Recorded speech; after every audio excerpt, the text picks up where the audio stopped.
Né vers 1155, probablement à Nevers dans une famille noble liée au comte de Nevers, Guillaume de Donjon, ou Berruyer, reçut très tôt une éducation pieuse. Son oncle maternel, Pierre l'Ermite, archidiacre de Soissons, l'initia aux études et à la prière. Alors que son père voulait en faire un chevalier, le jeune Guillaume aspirait à une vie de service religieux. Adolescent, il montra une aversion profonde pour les plaisirs mondains, se consacrant à l'étude et aux exercices de piété. Il devint chanoine à Soissons puis à Paris, mais éprouva bientôt le besoin de mener une vie plus contemplative. Il se retira chez les moines de Grandmont, un ordre austère, et embrassa une existence de solitude et de mortification, renonçant volontairement aux honneurs. Ce choix monastique fut motivé par le désir de se rapprocher du Christ et d'approfondir sa relation avec Dieu. Lorsque des dissensions éclatèrent au sein de l'ordre de Grandmont, Guillaume rejoignit les cisterciens à Pontigny, un ordre qui jouissait d'une réputation de grande sainteté. On remarqua rapidement sa vertu et son humilité, et il fut nommé prieur, puis abbé, de plusieurs monastères successifs, dont Fountainjean et Chaly. Malgré ses responsabilités, il conserva un style de vie austère, il dormait peu, portait une chemise de crin, ne mangeait pas de viande et se livrait à des jeûnes fréquents. Sa prière et sa contemplation constituaient le centre de sa journée.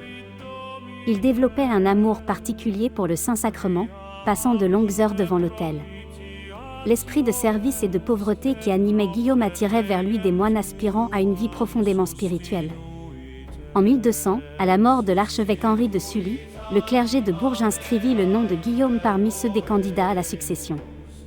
Les bulletins tirés au sort le désignèrent, et le pape Innocent III confirma cette élection.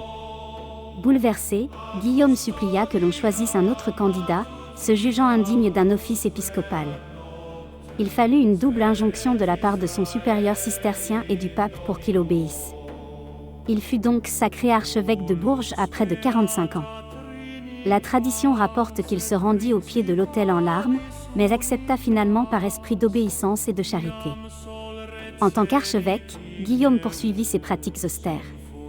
Il portait sous ses vêtements une chemise de crin et ne modifiait pas sa tenue selon les saisons.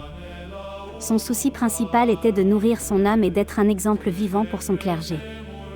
Il encouragea les prêtres de son diocèse à mener une vie exemplaire et renforça la discipline ecclésiastique. Guillaume visita personnellement les paroisses éloignées, se préoccupant des pauvres, des malades, des prisonniers et des marginaux. On raconte qu'il portait lui-même des repas aux nécessiteux et qu'il lavait les pieds des lépreux. Il n'hésita pas à affronter des puissants, défendant les droits de l'Église contre l'ingérence du roi Philippe II d'Auguste. Sa charité s'étendait également aux hérétiques. Il lutta contre le catharisme albigéen, en prêchant avec douceur et fermeté, ramenant nombre de fidèles à la foi. Guillaume joua un rôle déterminant dans l'achèvement de la cathédrale gothique Saint-Étienne de Bourges.